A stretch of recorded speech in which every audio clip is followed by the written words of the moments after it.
Fíjense que cada vez que me preguntan cosas del pasado, viene a mi mente cómo comienza el primer y único tomo de las memorias de Gabriel García Márquez.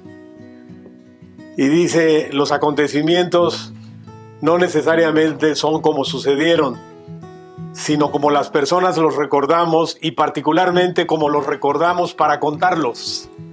Entonces, yo voy a dar lo que recuerdo, mi testimonio, con base en mis vivencias y mi memoria, ¿verdad?, de esos acontecimientos. Bueno, yo vengo de una familia de origen libanés por el lado paterno.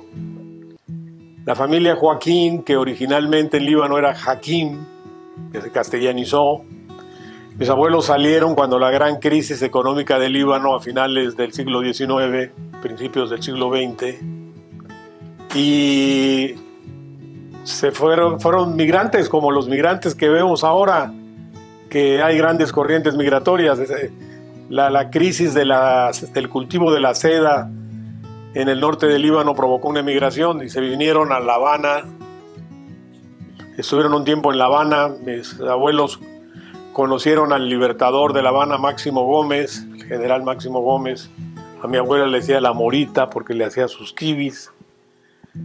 Y después salieron de La Habana porque mi abuela se le perdió un hermano que se había ido para la península de Yucatán y no había regresado, y lo fueron a buscar y se quedaron en Mérida. Estuvieron viviendo un tiempo en Mérida hasta que vino aquella histórica visita de Porfirio Díaz a Yucatán, que llegó en barco a Progreso acompañado de su esposa, doña Carmelita Romero Rubio.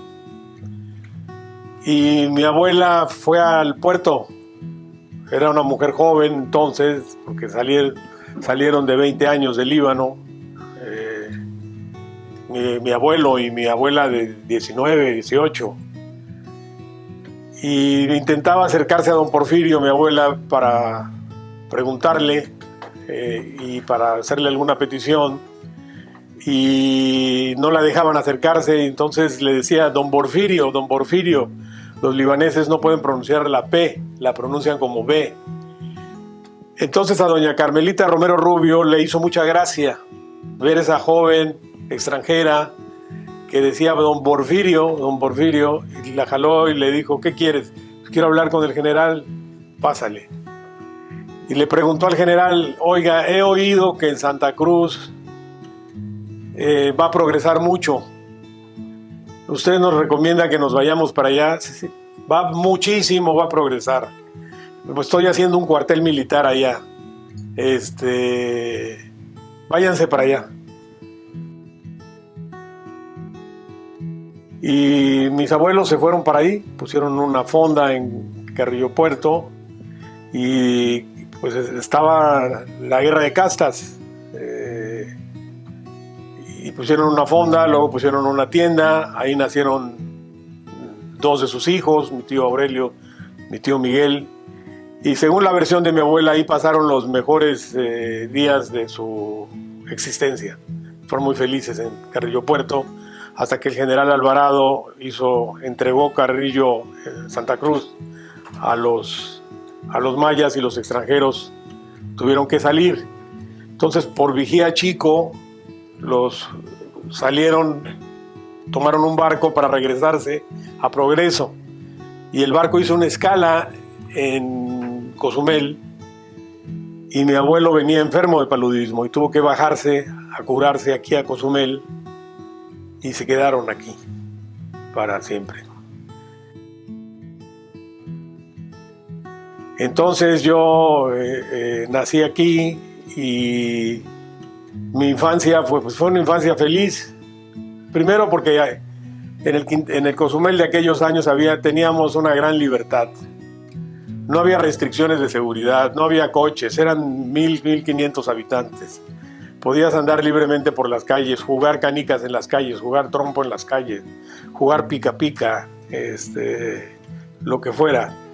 Y había también una gran igualdad social. No habían escuelas particulares, todos íbamos a escuelas públicas, de juegos, de competencias que teníamos por barrios.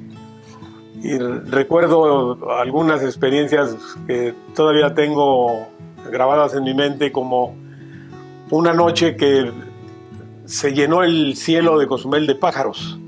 Una cosa, es un fenómeno muy extraño que a mí me atrajo porque eran miles de pájaros, como que habían salido de una tormenta y llegaron atarantados a Cozumel, y los veías caminando sobre el malecón, los podías agarrar, que no tenían reflejo, y levantabas la vista y no veías estrellas, sino solamente pájaros, ¿no? Las luces se cortaban a las 10, 11 de la noche, había solo una planta de luz. Era un poco como era el Holbox de hace unos 15 años, más o menos, Cozumel. Aquí estudié hasta la secundaria. No fui a kinder, no me gustó el kinder, no iba, me llevaba mi hermana, me dejaba en el kinder y yo me escapaba, me regresaba a mi casa. Así que entré de oyente el primer año y después repetí el primer año y ya hice la primaria y la secundaria. No había preparatoria en todo Quintana Roo, entonces me fui a estudiar la preparatoria a la Ciudad de México, donde estudié la preparatoria y cursé la carrera de Derecho. Aquí comenzó todo. Vino López Mateos como en el 61, más o menos. Vino a hacer una visita a Cozumel y mi papá y mis tíos le habían comprado a mi abuela un coche, un Chevrolet Impala. Era el único coche elegante que había en Cozumel. Entonces el gobernador Merino Fernández le pidió el coche a mi papá para transportar al señor presidente. Y mi papá dijo que sí, pero yo lo manejo. Se metió al coche del presidente y visitó varios lugares, hizo algunas inauguraciones y fue a inaugurar la primaria Vicente Guerrero.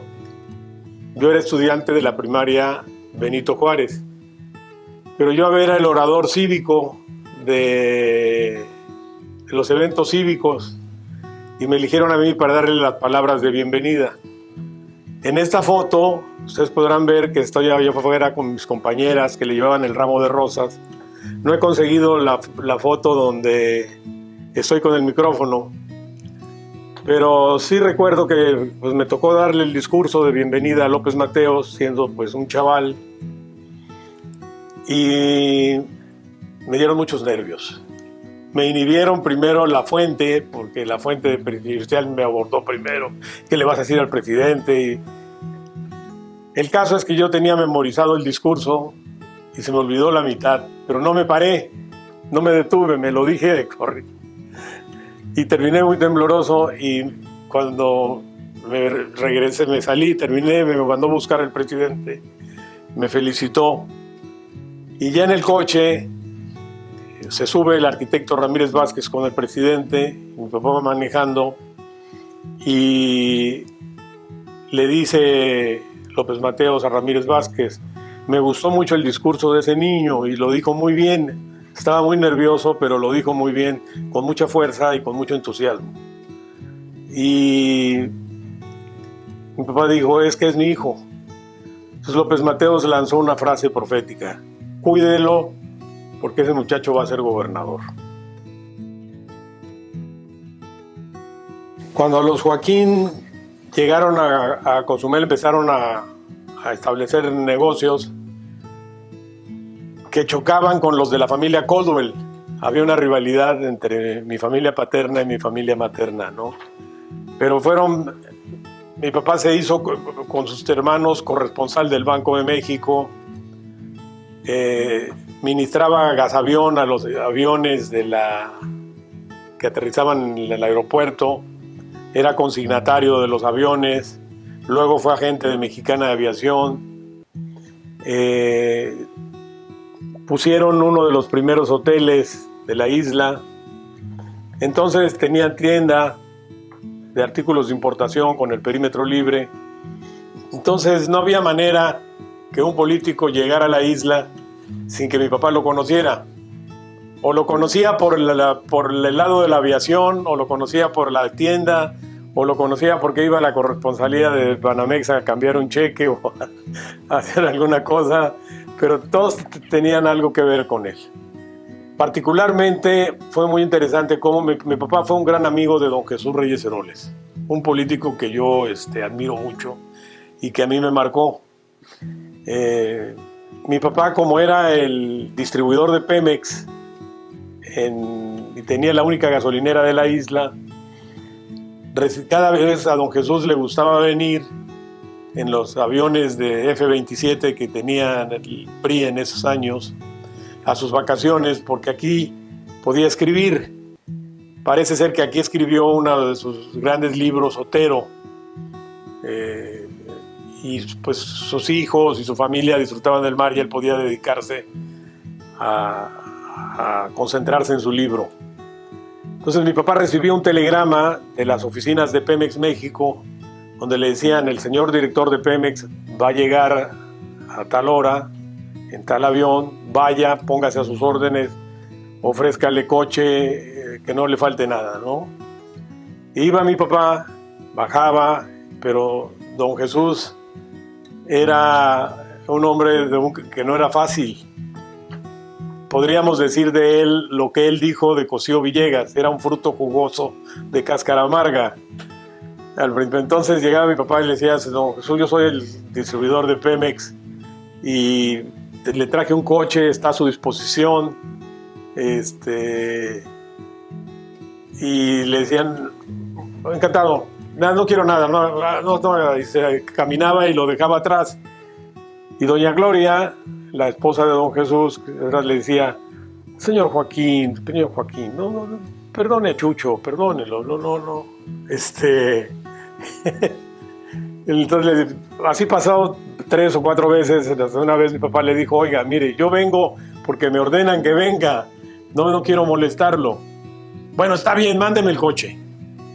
Y mi papá me dio instrucciones a mí de mandar el famoso, era el mismo Impala de López Mateos, que lo lavara y que lo viera todo y se lo llevara. Yo lo lavé y se lo llevé, pero no me di cuenta que no tenía gasolina. Y pues salió don Jesús y se quedó sin gasolina a media guerra. Entonces vino a la tienda de mi papá fúrico a reclamarle: oiga, usted me puso una trampa, imagínense que me viera, este es un notón para cualquier reportero, el director de Pemex se queda sin gasolina en Cozumel. Y ahí mi papá le dijo, pues le contestó de una manera que nació la amistad, porque le dijo: pues sí, se lo hice a propósito. Fue a propósito, sí, fue a propósito. Para que vea usted lo cara que es la gasolina en Cozumel, para que tuviera que comprarla y viera que, porque en aquellos años el precio era muy variable, ¿no? Ya no era la época que después hubo de precio único. Entonces se hicieron grandes amigos. Fueron también grandes amigos de la familia Echeverría. Mi papá había conocido a Echeverría cuando era subsecretario de Gobernación, porque era gerente de Mexicana de Aviación. Fueron a una convención a San Petersburgo y Echeverría fue en ese entonces y se hicieron amigos, entonces sobre todo de don Luis y luego de doña María Esther. Y pues así se fue relacionando, pero él nunca fue político, nunca quiso ser político, nunca tuvo alguna aspiración política, quisiera decir. Más que nada era un emprendedor y era un hombre pues, que manejaba relaciones públicas, ¿no? Y pues su figura pues, se ha también despertado muchas leyendas, ¿no? Hoy, hace un momento, me decía un amigo que había una señora que trabaja en el aeropuerto que le dijo: se ha aumentado la inseguridad en Cozumel, qué barbaridad. Ya hicimos cuentas y eso pasó desde que murió don Nassim. Cuando don Nassim vivía no permitía que hubiera delincuencia en Cozumel, ¿no? Se va haciendo una mezcla de verdades a medias, y el imaginario colectivo va creando cosas. Pero sí tuvo muy, muy buenas y grandes relaciones, ¿no? Fue un gran amigo de Gustavo Gutiérrez, tuvo una buena relación con Rojo Gómez, con Melgar. General Melgar y su esposa fueron los padrinos de la boda de mis papás. Entonces, sí tuvo esa virtud. Mira, mi papá me decía que quería que yo terminara mi carrera y viniera para que él se fuera a viajar, que yo manejara sus negocios. Y yo me la creí y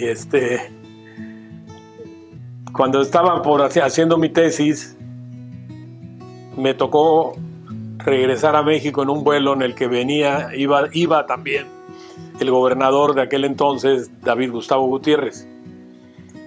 Y estaba muy álgido el conflicto limítrofe con Yucatán. Cuando se estaba haciendo la conversión de territorio a Estado, se recrudeció el conflicto con Yucatán. Del lado de Campeche no, del lado de Yucatán fue.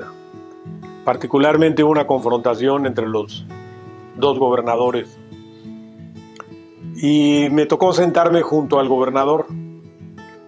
Y empezamos a platicar y me dijo, pues hubo un enfrentamiento en la zona limítrofe entre las dos policías, la de Quintana Roo y la de Yucatán.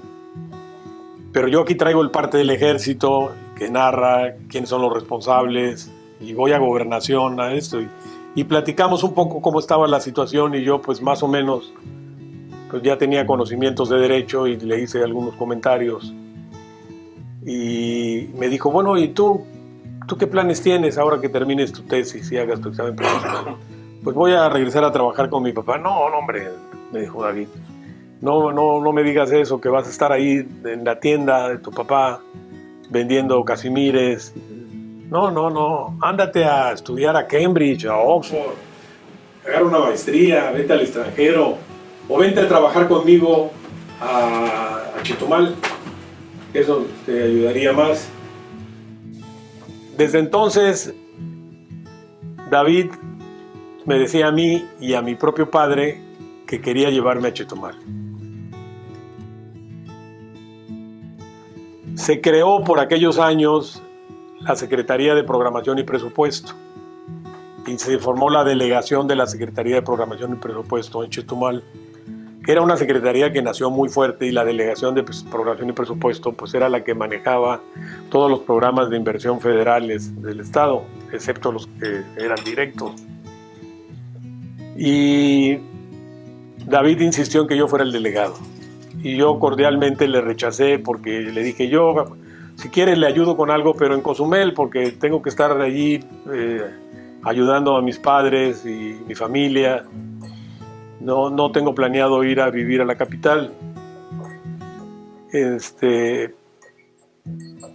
Pero entonces vino la transformación de territorio a Estado y sí me interesó. Ahí sí me interesó ser diputado constituyente, pues porque yo era abogado. Yo me apasionaba el derecho constitucional y la oportunidad de participar en la aprobación de la Constitución de mi tierra natal, pues era una oportunidad histórica. Entonces fui a ver a David y le pedí la oportunidad de ser candidato a diputado. Y lo que son las cosas, eso ya no me contestó. No me dijo ni sí ni no.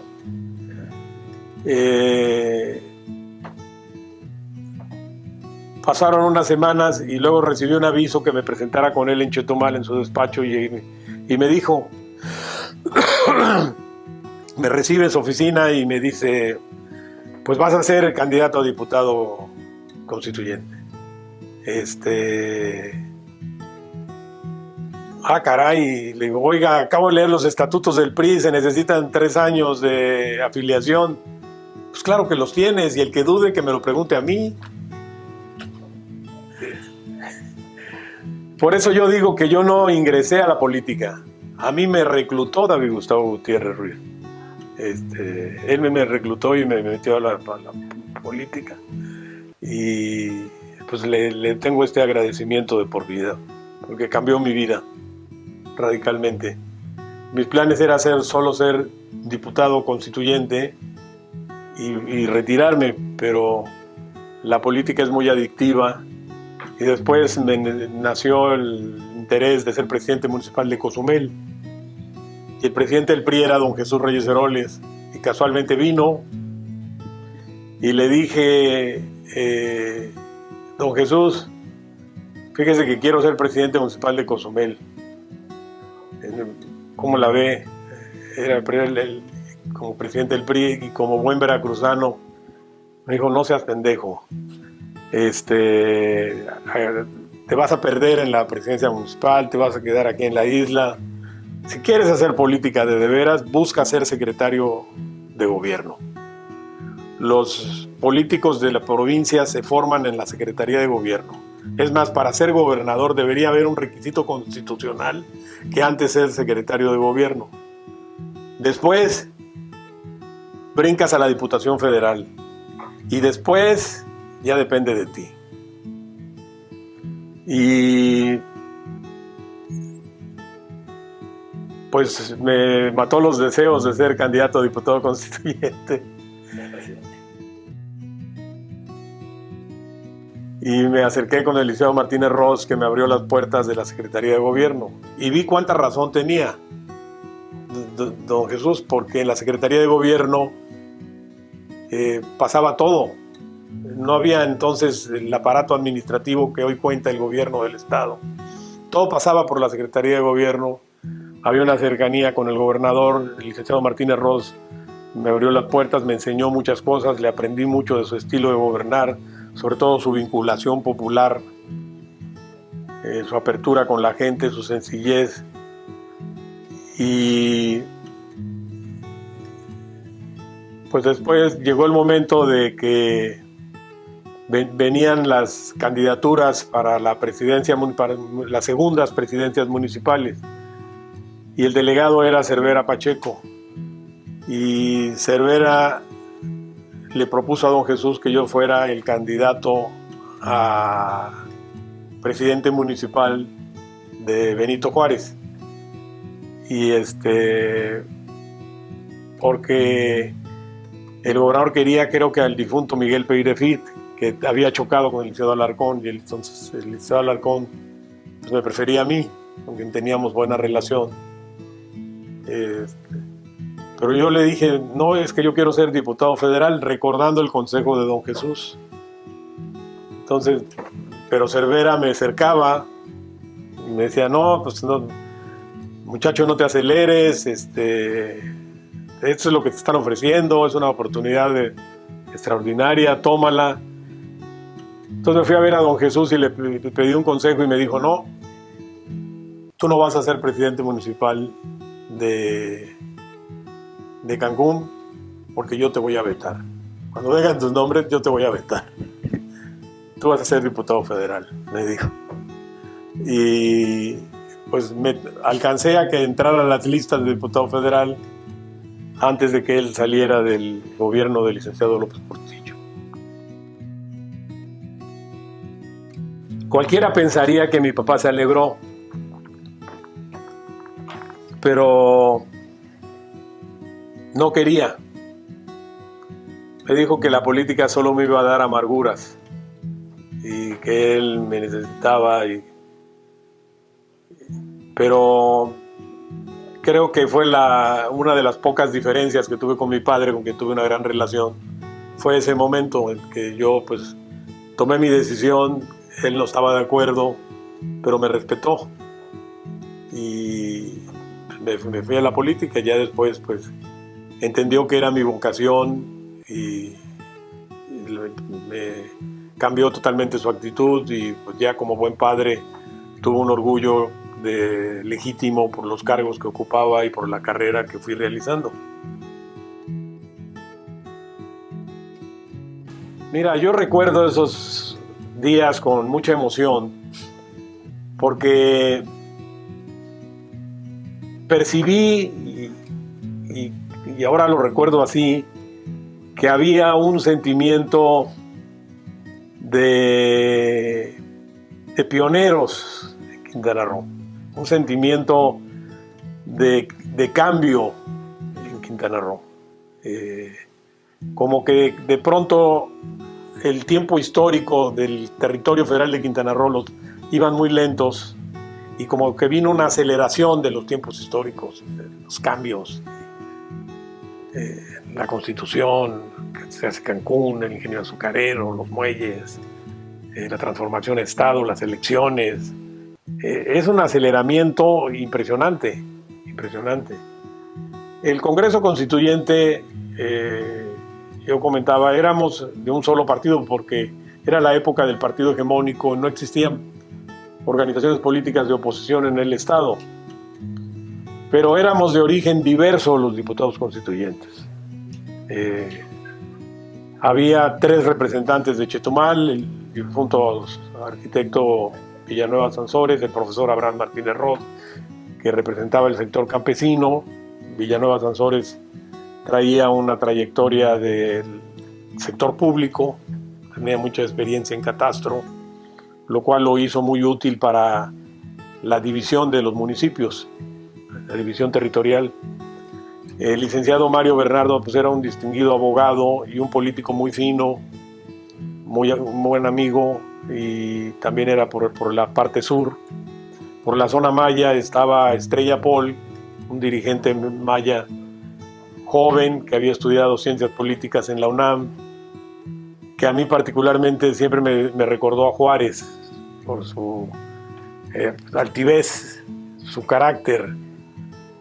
Y estaba el José Flota Valdés, difunto, que había hecho mucha participación en la lucha por el problema limítrofe entre Quintana Roo y Yucatán, porque vivía en lo que se llamaba el kilómetro 50, que luego se conoce como José María Morelos.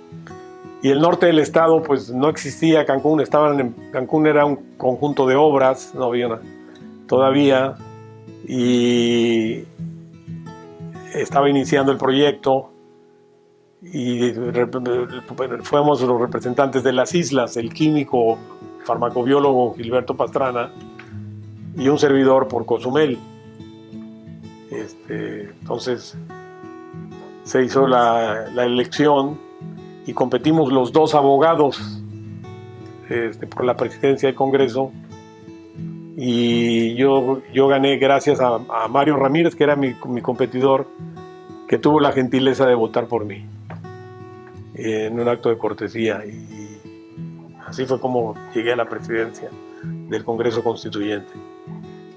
Pero creo que la Constitución significó una gran transformación.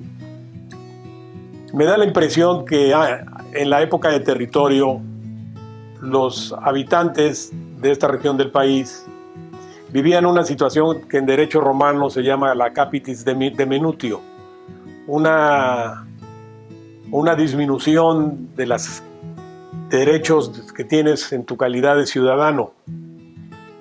Podríamos decir que los habitantes de Quintana Roo no ejercían sus derechos como ciudadanos, no tenían la calidad de ciudadanos mexicanos. Por lo menos no tenían el derecho primordial que tiene un ciudadano, de derecho a votar y ser votado. ¿Por qué no lo tenían? Porque no había Congreso local, no podían elegir las leyes que se aplicaban en Quintana Roo, eran las que aprobaba el Congreso de la Unión. No habían municipios, a diferencia de Baja Sur, que se habían establecido municipios, aquí no se establecieron municipios. Eso, a mi juicio, retrasó mucho el desarrollo político de la entidad, porque el municipio es una escuela de la democracia y del gobierno, y es la autoridad más cercana a la gente. Eran delegaciones que nombraba el gobernador, y el gobernador a su vez lo nombraba el presidente, y por regla general, solo hubo una excepción, no eran nativos del estado, y traían su equipo con ellos, y con ellos gobernaban. Entonces, no podían ser votados los quintanarroenses solo para diputado federal, no habían senadores por Quintana Roo, solo había una diputación federal cada 3 años. Era el único cargo para el que podían ser votados, y la única elección en la que participaban era en la federal, no había otra. Entonces, cuando se promulga la Constitución, se le da plenitud de derechos ciudadanos a todos los quintanarroenses. Se crean los municipios, se crean el Congreso del Estado, se convoca elecciones, se elige gobernador nativo. Entonces, la Constitución le vino a dar a los ciudadanos de Quintana Roo a plenitud sus derechos políticos. Además, pues hay que recordar que el presidente Echeverría y David Gustavo tuvieron la visión de que esos cambios legales y políticos lo acompañaron de un programa de inversiones públicas grandioso. El polo de desarrollo agroindustrial en el sur con el ingenio azucarero, Cancún, las grandes inversiones de Cancún, la creación del fideicomiso de Caleta Chelcay del Caribe para regularizar la tierra de la Riviera Maya. Hoy, pues, los ciudadanos llegan y ven un desarrollo enorme en la Riviera Maya, pero fue gracias a que en la época de Echeverría y David Gustavo se creó el Fideicaribe, que regularizó esa tenencia de la tierra. Si no se hubiera hecho esto, no hubiera habido inversiones. Se construyeron el aeropuerto de Cancún, se amplió el aeropuerto de Cozumel, el muelle de cruceros, los muelles de Playa del Carmen y Puerto Morelos, una gran infraestructura portuaria, carretera. La gran joya de la corona pues era el lanzamiento de Cancún como un centro turístico internacional. Entonces fueron épocas de enormes cambios y había esa mística de que pues, los habitantes de Quintana Roo estábamos siendo pioneros de un gran cambio. Nosotros partimos de un proyecto de constitución. A ver, todo, porque hay gente que pregunta, oye, no, pues es que la constitución la hicieron en la Secretaría de Gobernación en México, ¿no? Todo el que ha sido legislador y también mucha gente que no lo ha sido pero sabe cómo hacen las leyes, todas las leyes parten de una iniciativa. David Gustavo, que era el gobernador provisional, tenía su iniciativa y la quería presentar como tal. Pero era un gobernador provisional y no tenía la facultad expresa de presentar iniciativas de ley ante el Congreso Constituyente. No había constitución que le diera esas facultades. Y es el principio de legalidad, que una autoridad solo puede hacer aquello que le está expresamente autorizado en la ley. Entonces, pero tampoco le podíamos negar al gobernador pues el privilegio de proponerle a su Congreso un modelo de constitución, ¿no? El propio Carranza pues, había planteado reformar la Constitución del 57, ¿no? Entonces decidimos que el gobernador fuera al Congreso y presentara en su calidad de ciudadano un proyecto de constitución. Proyecto que le recibimos y lo turnamos a comisiones y empezamos a trabajar con base en ese proyecto que tenía ya, digamos, una osamenta y había que ponerle músculo y había que adecuarlo a las características del Estado. Sabemos que toda constitución tiene una parte orgánica y una parte dogmática. La dogmática no había nada que hacer más que reproducir lo que entonces se llamaban garantías individuales de la Constitución General de la República, basándonos en el criterio del constitucionalista Tena Ramírez, que decía que una constitución estatal no puede restringir derechos que ya están concedidos por una federal. O sea, no podíamos reducirlos, tampoco lo pretendíamos, que quizás podríamos ampliarlos, pero no reducirlos. Entonces, todas las constituciones de los estados casi reproducen en su parte dogmática los derechos, ahora derechos humanos. Y así fue con la de Quintana Roo. Pero la parte orgánica era donde había que trabajar. Y uno de los temas más discutibles fue la división de municipios. Había muchas opiniones. La Secretaría de la Presidencia, según me contaba David Gustavo, encabezada entonces por el licenciado Hugo Cervantes del Río, que había sido gobernador de Baja California Sur, decía, háganlo como en Baja Sur. Las 4 delegaciones, que eran Payo Obispo, Carrillo Puerto y las 2 islas, Mujeres y Cozumel, háganlas municipios. No se enreden la vida. Pero aquí no era posible eso. Primero porque estaba Cancún. estaban haciendo Cancún y el planteamiento de Fonatur pues era muy lógico. Oye, estamos haciendo una inversión aquí, va a ser el gran polo de desarrollo. Cancún no es posible que no sea municipio y que no sea cabecera de un municipio. Y la otra cosa que influyó fue el conflicto de límites con Yucatán. El gobernador era de la opinión de que había que darle soberanía, a tener una autoridades lo más cerca de la zona limítrofe. Entonces tuvimos que crear, porque pues compartíamos esa lógica, Lázaro Cárdenas, y crear el municipio de José María Morelos, que están en las zonas limítrofes, para afianzar soberanía sobre esas regiones. Y que dimos vida también al municipio de Benito Juárez, con cabecera en Cancún. El constituyente salió en pleno a recorrer el estado. Llegamos hasta Holbox. Recordamos, por ejemplo, que Holbox, que entonces era una aldea de pescadores, no querían pertenecer a Lázaro Cárdenas, porque decían que sus vínculos étnicos y culturales no eran con los de Cantunilquín, sino con los isleños. Querían pertenecer a Isla Mujeres.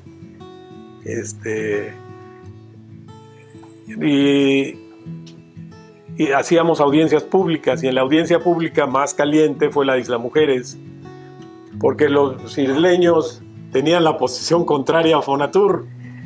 Ellos decían: no, nos van a quitar un territorio que nos pertenece como delegación, que es Cancún. Cancún debe ser parte del municipio de Isla Mujeres y la cabecera debe ser Isla Mujeres.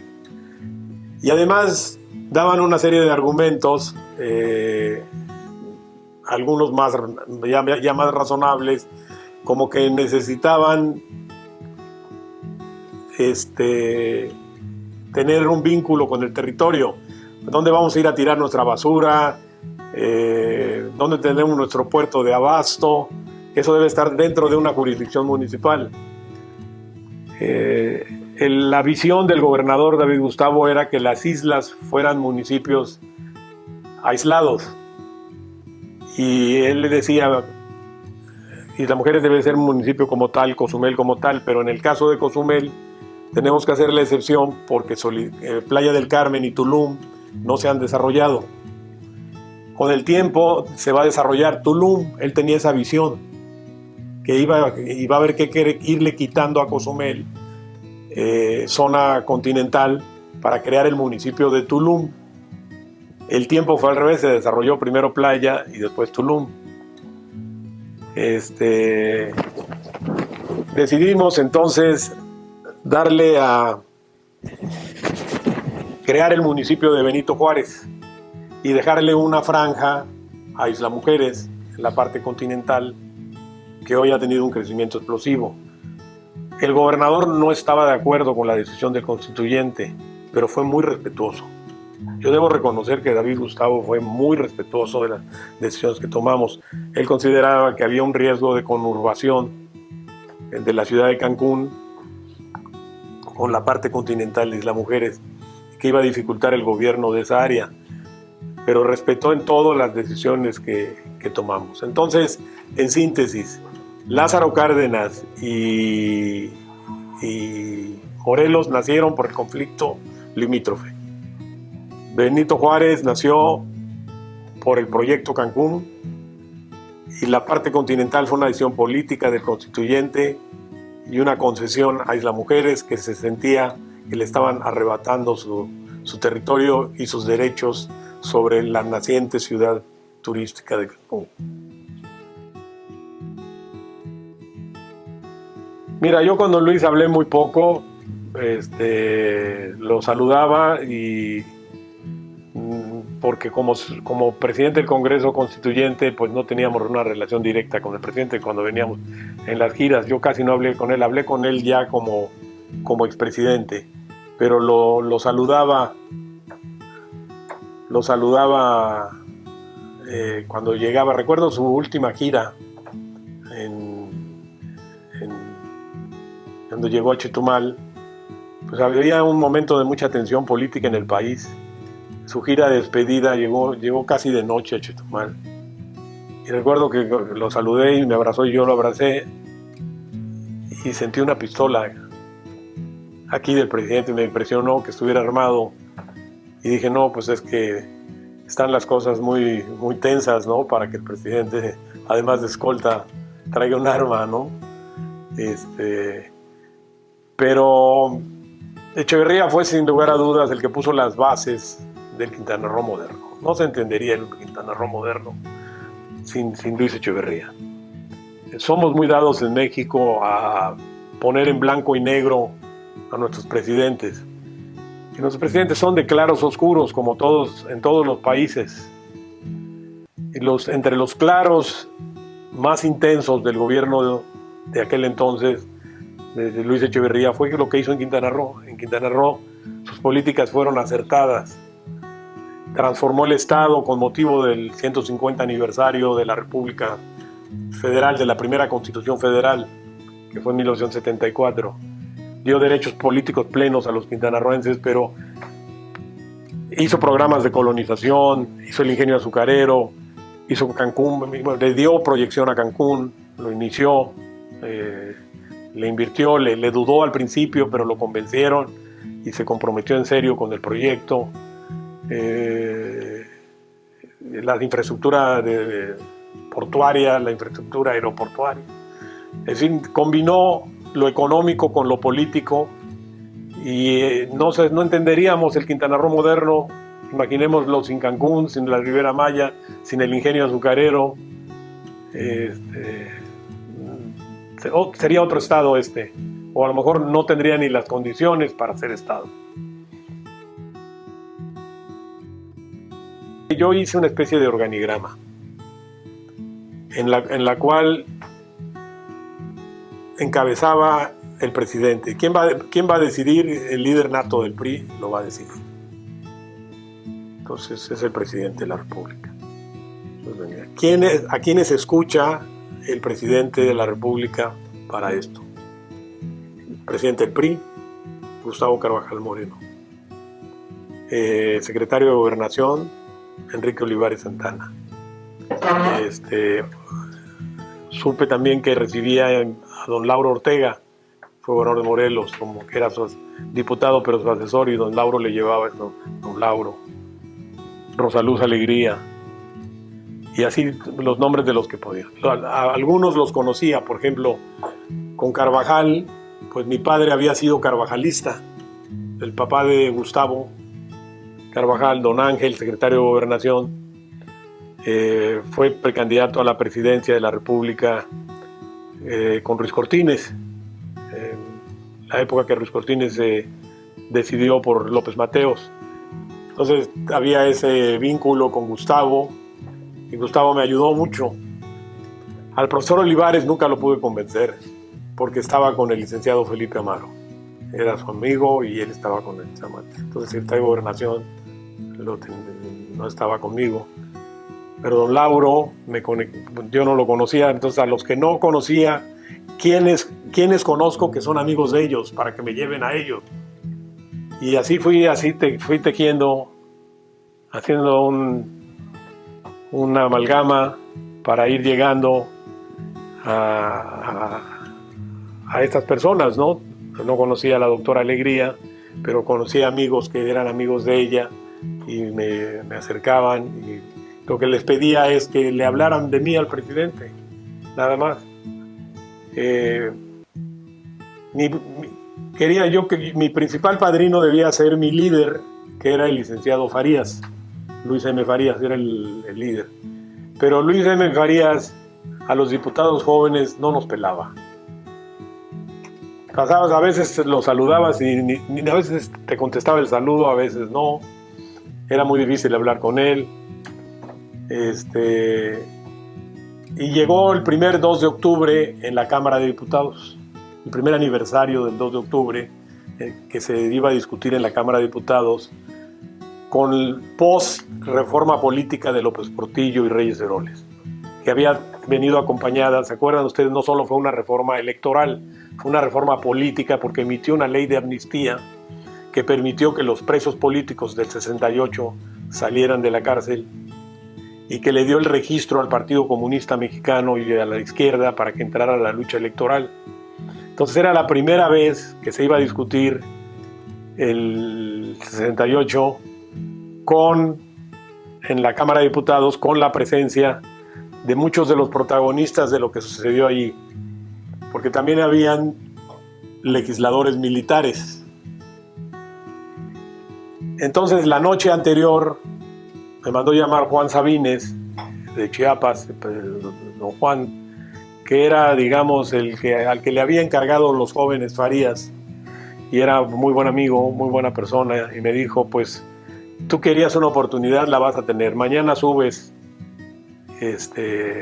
a la tribuna en el aniversario. Y, oye, pero ¿cuál es la línea? Que la hagas bien, me dijo.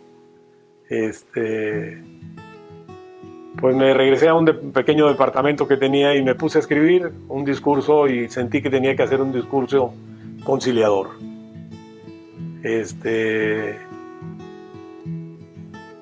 Llegué a la Cámara y bueno, pues sentí las presiones de los ambos lados, de los que estaban en contra de todo lo que había sucedido, de lo que había resignificado esa noche. Y estaban también los representantes militares que me decían, esperemos que cuides el honor del ejército de intervención. Había una enorme tensión. Entonces yo subí con mi discurso, un discurso corto pero conciliador, y atrás el siguiente orador que vino era uno de los líderes de la izquierda, y planteó que estaba de acuerdo conmigo, con lo que yo había dicho, que si esa iba a ser la actitud del régimen de ahora en adelante, pues era una señal de apertura. Es decir, mi discurso logró distender la Cámara. Gran parte de mi carrera política a mí me le abrieron la puerta a los discursos. El discurso de mi niñez, con el presagio de López Mateos. Le di el discurso de bienvenida a López Portillo siendo secretario de gobierno como candidato en la explanada de la bandera. Y en la Cámara de Diputados, con ese discurso, al día siguiente me mandó llamar Farías. Tenía los periódicos allá, me mandó llamar, primera vez que me mandaba a hablar a su oficina, y me dijo, pues tengo que darte las gracias, porque me sacaste adelante un evento que se veía lleno de tensiones. ¿Qué puedo hacer por ti? Ayúdeme a ser gobernador. Oye, pero eres muy joven para ser gobernador. Para un estado joven, licenciado, un gobernador joven. Y se rió, me dijo, bueno, veré qué puedo hacer por ti. Me promovieron para secretario de organización de la CNOP y vino en una gira a Chetumal, el dirigente estatal, que era el licenciado Lugo Gil, y a la hora de presentar a todos los asistentes, el mayor aplauso me lo llevé yo, pues habían presentado todos los precandidatos, y el aplauso lo llevé yo, y eso se publicó en la columna más leída de aquella época, que eran los frentes políticos de Excelsior. El aplausómetro lo había ganado yo. Casualmente, la política es virtud y fortuna, decía Maquiavelo, ¿no? Entonces, la suerte tiene que jugar. Al día siguiente, López Portillo tenía una gira e iba acompañado del líder del Senado, Gamboa Pascoe, y de Luis Farías. Y me contó Farías que ahí empezó a ver el periódico, las notas de prensa del presidente, y dijo, ah, caray, pues el aplausómetro lo ganó Pedro Joaquín Colo, el diputado. ¿Tú qué opinas, Joaquín? Le dijo a Gamboa, que estaba apoyando a sus senadores, ¿no? Al maestro Coral y al almirante Blanco. Y dice Farías que le dijo, pues contestó Gamboa, pues está muy chavo para ser gobernador. Y contestó Farías, pues presidente, para un estado joven, un gobernador joven. O sea, la frase la logré sembrar y él tuvo la habilidad de repetirlo. Y López Portillo, pues tenía algún recuerdo de mí porque le había gustado mi discurso en la explanada de la Bandera. El caso es que un día de pronto aparece el destapador oficioso. Era un periodista muy famoso en la época, Ángel Trinidad Ferreira, que escribía, ya no estaba en Excelsior, estaba en El Sol de México. Y él tenía algunas conexiones y publicaba 5 o 6 días antes quién iba a ser. Yo creo que era una manera en que el presidente López Portillo filtraba los nombres para sondear cómo reaccionaba la gente. Entonces publicó que yo iba a ser el candidato por Quintana Roo. Y le preguntan ese día en una gira a Carvajal, ¿es cierto que Pedro Joaquín va a ser el candidato? Y Carvajal contesta lo único que podía decir: el partido no ha resuelto. Y pasan 10, 15 días y nadie me decía nada, ¿no? Me fui a ver a Gustavo Carvajal y me dijo, no se ha resuelto nada, estate tranquilo, espérate. Y pasaron unos días más y yo dije, yo creo que ya no me va a tocar. Cuando recibí una llamada del secretario de Gobernación, me dijo, preséntate mañana. Había un ritual. El profesor Olivares construía rituales. Preséntate mañana en Los Pinos a las 8:30 de la mañana, te va a recibir el presidente. No me dice más. De ahí te vas al partido a ver a Gustavo Carvajal y del partido vienen todos a mi oficina.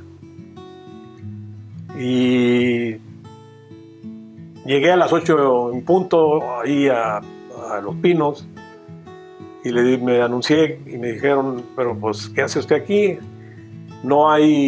Usted no tiene audiencia con el presidente. ¿Cómo que no tengo? Pues el secretario de Gobernación me dijo, no, usted no tiene audiencia. Híjole, oiga, no puede ser, le estoy diciendo que el profesor Olivares me dijo que había audiencia. Cheque usted. Se metió, regresó y me dijo, bueno, el presidente se va a una gira, pero lo va a recibir muy breve tiempo, y me pasaron a la biblioteca de Los Pinos. Llegó el presidente, se sentó y me dijo, Lauscul, hizo así. Me recuerdo que se puso la mano acá y hizo así, como diciendo, chin. Sabía que eras joven, pero no creí que tanto. Pero bueno, ya sé, tú eres el que las fuerzas vivas del partido se han inclinado. Te van a atacar mucho porque eres muy joven, mucho te van a atacar, pero tienes todo el respaldo del presidente de la República. Yo te voy a apoyar y te voy a respaldar. Entonces, sentí una enorme confianza, un gran respaldo, y ya fue todo. Y me dijo, yo me tengo que ir de gira. Y pues salí a los pasillos de los pinos, los jardines de Los Pinos, en aquel entonces, casa presidencial, y ya no más. Y dije, pues muy alegre, ¿no? De la decisión. Me fui al partido y ahí estaba Carvajal con los líderes de los sectores. Ahí estaba don Fidel Velázquez, Lugo Gil por el sector popular, y el líder del sector agrario, creo que era, no recuerdo el nombre, que era el líder del sector agrario. Cervera Pacheco era el líder del sector agrario. Y ahí me manifestaron el apoyo del partido. Nos fuimos a Gobernación con el profesor Olivares, donde nos daba la bendición laica el profesor. Daba un discurso que era un poco sermón, de recomendaciones, y pues de ahí ya hizo el anuncio Carvajal, y se programaron asambleas de los 3 sectores del PRI y se soltó todo el proceso. La cabeza del único diario que había entonces en el estado fue Humo Blanco es Pedro. por ahí la debo tener. Yo cuando llegué de candidato, pues casi el plan de gobierno lo tenía aquí. Por ejemplo, como secretario de gobierno, había yo trabajado con Sigfrido Paz Paredes el fideicomiso Puerto Juárez, que empezaban a haber ya asentamientos humanos irregulares en Cancún. El gran problema de los centros turísticos mexicanos de crecimiento explosivo es que traen de compañero el precarismo urbano, lamentablemente. Entonces ya traía una idea de que había que hacer inversiones importantes, porque Fonatur, sus funciones eran la zona hotelera, la ciudad turística, y al Estado le correspondían los asentamientos humanos irregulares, legalizarlos, introducirles servicios. Tenía muy claro también que el otro polo de desarrollo del Estado no estaba funcionando, el ingenio azucarero. El ingenio azucarero tenía una capacidad de molienda de 1.100.000 toneladas, si mal no me recuerdo, y en campo la producción no llegaba a 120.000. Se hablaba incluso de que iban a desmantelarlo y se lo iban a llevar. Hablé con la reforma agraria y le dije: asígneme parcelas individuales, no colectivas. La colectivización del campo no funciona. Entonces se respetó el ejido, pero cada ejidatario tenía su propia parcela. Se logró que de 120.000 toneladas pasáramos a 900.000 toneladas al ingenio. O sea, yo creo, si me permiten el elogio en boca propia, creo que ha sido la hazaña productiva más importante que se ha dado en el Estado en producción. Otra cuestión que fui descubriendo, que muchas cosas no las vas aprendiendo sobre la marcha, y hay que tomar decisiones pragmáticas cuando eres gobernador, no aferrarte a principios. Fui percibiendo que los programas de arroz que implantaba el Banrural y la Secretaría de Agricultura y los programas de producción agrícola fracasaban generalmente en Quintana Roo. Y es que la vocación de Quintana Roo, por lo menos en ese entonces, el campo era forestal. Y estaba por vencerse la concesión de la micro, entonces que obligaba a los ejidatarios a venderle su madera a precios baratos a la micro, a la madera, una planta de Nacional Financiera que compraba caoba y cedro. Entonces,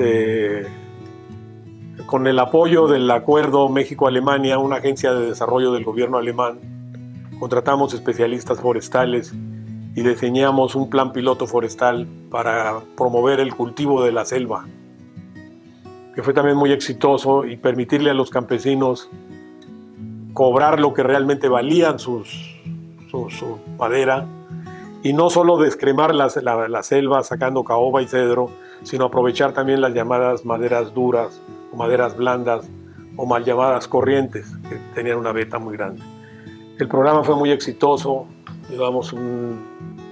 recibimos el Premio Nacional Forestal, se le concedió a Quintana Roo por ese plan piloto forestal. También vimos la necesidad, en una visita al CICRO, al Centro de Investigaciones de Quintana Roo, me presentaron varios proyectos para que yo eligiera que apoyara el CICRO, y había un biólogo español, creo que se llama Arturo López, que presentó un proyecto para crear una reserva de la biosfera en la parte no desarrollada turística de Quintana Roo, a partir de Tulum hasta Punta Herrero, un poco más allá de Punta Herrero. Entonces comprendí que esa era una necesidad para el Estado, porque si no, toda la costa corría el riesgo de convertirse en un gigantesco conjunto de edificios que había que proteger, tenía que haber un equilibrio con la naturaleza. Y entonces le pedí al presidente de la Madrid que declaráramos la Reserva de la Biosfera, que era el proyecto que apoyaba el CICRO, y le puse el nombre de Sillancán, porque me gustó que había una tesis de que Bacalar, así se había llamado en alguna época, me gustó su significado del lugar donde nace el cielo. Entonces creamos la reserva de la biosfera, que fue en ese momento, ya no, pero en ese momento lo fue la reserva de la biosfera más grande de México. Y con el concurso de Juan Manuel Mercader, de Joaquín González Castro, que era presidente municipal, la arquitecta Prieto, algunos especialistas de la UNAM que nos ayudaron del Instituto de Investigaciones Sociales, descubrimos lo que ya he mencionado en otras ocasiones, que una ciudad turística, su estándar es que por cada cuarto de hotel que se abre, llegan a vivir 10 personas. Una ciudad turística de 5,000 cuartos de hotel debe tener 50,000 habitantes, ¿de acuerdo? Nosotros en México, el caso mexicano y el caso Cancún, por cada cuarto de hotel están llegando 75 personas. O sea, los asentamientos irregulares que habían en Puerto Juárez y eran cosa de niños comparada con el aluvión que se venía, ¿no? El propio Reyes Heroles me dijo, cuando lo invitó Enrique Savignac a conocer Cancún, me dijo: abusado Pedro, porque esta va a ser una ciudad de aluvión. Entonces, fui a ver al secretario de Hacienda, al secretario de Programación y Presupuesto, e implementamos un programa donde Hacienda daba créditos, conseguimos créditos que estaban a tasas muy bajas en aquel entonces, y lo que la infraestructura base no era pagable con créditos, la sacábamos de gasto corriente, a fondo perdido, la daba Programación y Presupuesto, y logramos lanzar el programa Nuevos Horizontes, que era regularización de la tierra, introducción de infraestructura urbana, escuelas, vivienda de interés social, lotes con servicios, créditos para la autoconstrucción de vivienda, que tuvo un gran impacto social, y por lo menos nosotros abatimos el precarismo urbano. Lamentablemente ahorita es una cosa desbordada. Cuando fui candidato a senador ya habían como 50 asentamientos humanos irregulares, no sé cuántos puedan haber ahora, pero hasta ese momento logramos penetrar, logramos controlar el problema, hacerlo manejable, y tuvo una gran repercusión social. La universidad. Afortunadamente la hizo Miguel, pero fue lo que me quedó mi principal pendiente, porque yo había hablado con el doctor Ortega, que era el subsecretario de Educación Tecnológica, me hice muy amigo de él y me dijo: te voy a hacer un tecnológico en Cancún. Y fue la primera escuela de nivel superior que llegó a Cancún, el tecnológico, no recuerdo. Y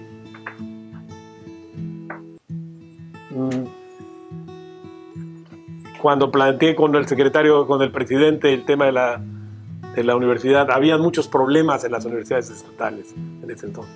Había muchas broncas, había huelgas estudiantiles, huelgas de los sindicatos. Entonces, como que dijo: no, otra más, no. Y en la Secretaría de Educación me dijeron: pues escoge o tecnológico o universidad.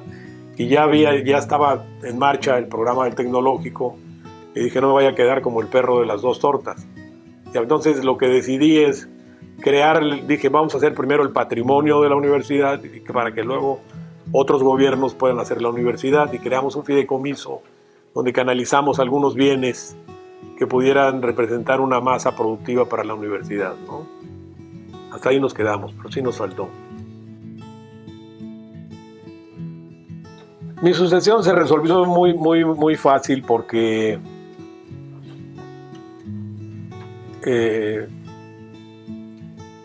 Miguel Borge, pues te podría decir que ganó la carrera casi si hubiera sido un maratón desde la salida hasta la meta, ¿no?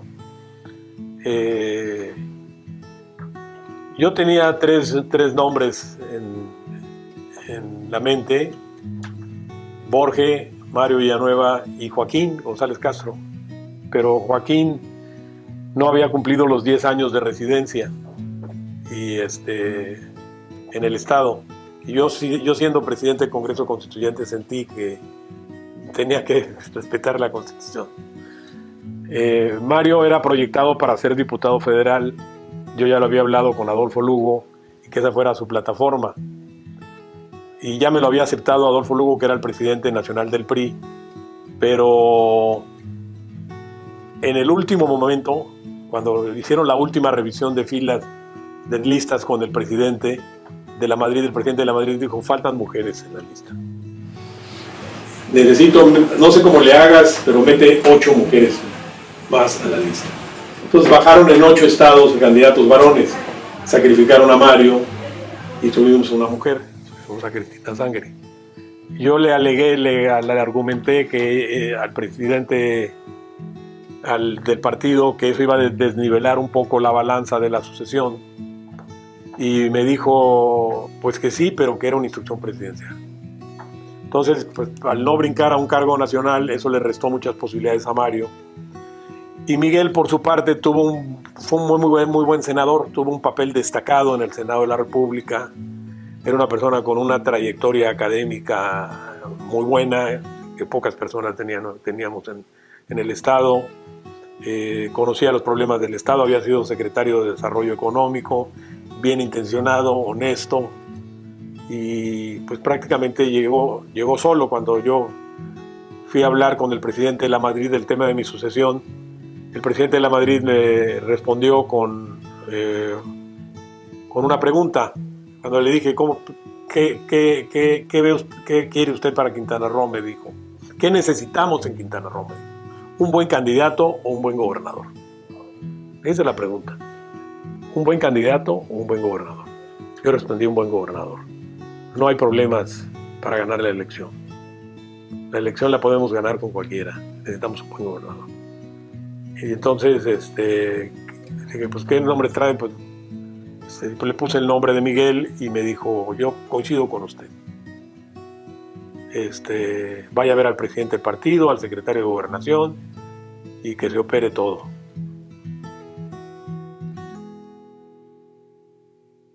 Yo lo que le diría a esta nueva generación de jóvenes políticos es una frase que alguna vez citó Porfirio Muñoz Ledo y que voy a repetir: que piensen no solo en la siguiente elección, sino en la siguiente generación. Que se planee pensando también en el largo plazo, porque llevamos varios años en el Estado, varios sexenios en el Estado, creo yo, que se está gobernando para ganar los votos. Yo no tenía esa presión, en mi época no tuve yo esa presión. Creo que no la tuvo Martínez Ross, no la tuvo Miguel, creo que no la tuvo Mario. Pero se está descuidando la planeación de largo plazo. Lo que se debe de construir y de proyectar para que perdure, y no solamente lo inmediato, ¿no? Quintana Roo pasa por un momento en que sus problemas, su crecimiento turístico ha sido espectacular, ¿no? Es abrumador lo que ha pasado con el crecimiento turístico de Quintana Roo. Pero como dice un amigo mío, el doctor Yanca, que me asesoró en el plan forestal, dice: de la carretera hacia el mar, Quintana Roo es un éxito. Pero ¿qué pasa de la carretera hacia el interior del estado? No es un éxito Quintana Roo de la carretera hacia el interior del estado. Es como dos mundos distintos. Creo que se están conjugando los antiguos problemas que no se resolvieron con los nuevos problemas, ¿no? Ya arrastrábamos el problema del precarismo urbano, la desigualdad social, la desigualdad regional entre el norte y el sur, que mencionaba Fernando Martí. Se están juntando esos viejos problemas con los nuevos problemas, con los problemas del siglo XXI. Estamos viendo cosas que no pensábamos que pudieran pasar en 1974, cuando se creó el Estado. Delincuencia organizada, número 1, el problema de la inseguridad en el Estado, la presencia de la delincuencia organizada. Pues es una lamentable realidad y es un peligro constante Jamás imaginamos que iba a haber extorsión, crímenes, ejecuciones. Jamás pensar que íbamos a estar iban a haber, este era un estado de paz social, donde la seguridad no era problema, se ha convertido en problema. ¿Qué han llegado? Los problemas ambientales que han llegado, el calentamiento global. Cuando íbamos a pensar que nuestros arrecifes de coral que nos distinguen en el mundo turístico, se iban a empezar a blanquear por el calentamiento de los mares, la avalancha de sargazo, inimaginable, ¿no? Entonces, hoy en día el Estado cuenta con mucho más recursos, ciertamente, pero también tiene mucho más población y se han multiplicado los problemas y se han diversificado los problemas. Entonces el reto de gobernar es mayor y pues requiere atender lo inmediato, pero también pensar en el horizonte distante.